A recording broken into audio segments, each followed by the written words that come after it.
আজ হলো বসন্ত পঞ্চমী আর এই ভিডিওটা তার আগের দিন শ্যুট করা। তো সকাল থেকে ভাগ্নি আমার কাছে ছিল। দিয়া বুনু। সরস্বতী পুজোটা কিন্তু স্টুডেন্টসদেরই পুজো, আর হ্যাঁ, আমাদের বাড়িতে তাদের জন্যই করা হয়। আমার বাবা আর কাকু যেহেতু টিউশন পড়ান, তাদেরই স্টুডেন্টরা মিলে সমস্ত কাজ করে, যেমন সবজি ধোয়া, সবজি কাটাকাটি করা, আর ছেলেরা অন্যদিকে রুম পরিষ্কার করে রুম ডেকোরেট করে। আর মাঝে মাঝে আমি বা দিদি আমরাও গিয়ে একটু হেল্প করি। ওরা এই কাটাকাটি বাছাবাছিগুলো করার জন্যে কাজটা অনেকটাই এগিয়ে যায়। বিকেলে যেমন দিদি, কাকিমা আরও পাশের বাড়ির দুটো কাকিমা এসে সবজি কাটাকাটি করে, আর ওদের অনেকটাই উপকার হয়। তারপরে সন্ধ্যেতে ঠাকুর আনতে গিয়েছিল বাবা, আর এদিকে আমি একটু আলপনাও দিয়ে দিচ্ছিলাম।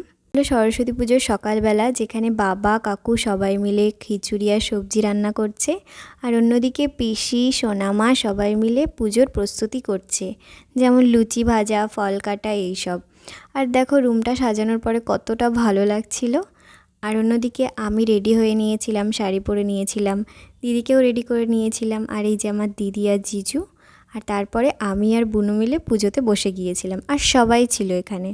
তারপরে ধীরে ধীরে ফুল বেছে রাখা আর সবাইকে নিয়ে এসে পুজোতে বসা শুরু হলো।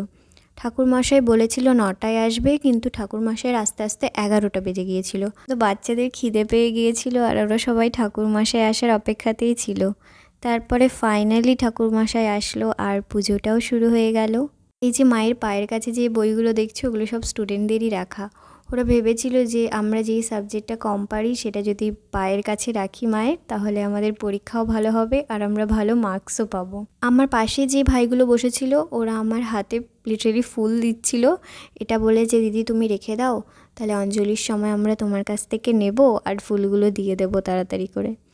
তারপরে এই পর্বটার নাম আমার ঠিক মনে নেই, যেখানে একটা কাপড় দিয়ে সেপারেট করে রাখা হয়।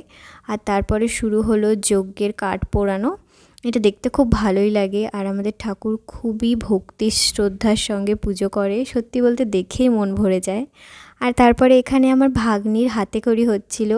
ও প্রথমে এত জোরে জোরে মন্ত্র পড়া দেখে একটু তো ভয় পেয়ে গিয়েছিল, কিন্তু পরে যখন ওকে লেখানো শুরু করা হলো, ও তখন অনেক ভালোভাবে লিখছিল আর একদম শান্ত মেয়ের মতো বসেছিল। পরে এদিকে পুজোও শেষ হয়ে গেল, আর অন্যদিকে আমার দিদি, বৌদি, দাদা, ভাইরা সবাই মিলে প্রসাদ রেডি করছিল দেওয়ার জন্য। আসলে আমাদের বাড়িতে যারা আসে সবাইকেই প্রসাদ দেওয়া হয়, সমস্ত স্টুডেন্টরাই প্রসাদ নিয়ে বসে খেয়ে তারপরে বাড়িতে যায়। আর এখানে আমিও খিচুড়ি খাওয়ার পরে চলে গিয়েছিলাম আমার দুটো ফ্রেন্ডের সঙ্গে স্কুলে গিয়ে আমরা অনেক নস্টালজিক ফিল করি আর পুরোনো দিনের কথাগুলো মনে পড়ে। তারপরে স্কুল থেকে বেরিয়ে আমরা চলে যাই কলেজে, আর কলেজ থেকে বাড়ি এসে দেখি আমার ভাই চলে এসেছে, তাই কিছু ভিডিও আর ফটোশ্যুটও করে নিই। তারপরে সন্ধে হতে না হতেই দিদি বায়না করে যে ও মেলাতে যাবে, আর আমি একটুও রেস্ট না নিয়ে একদম নন স্টপ মেলাতে যাই, সেখানে ঘুরি, অনেক এনজয় করি।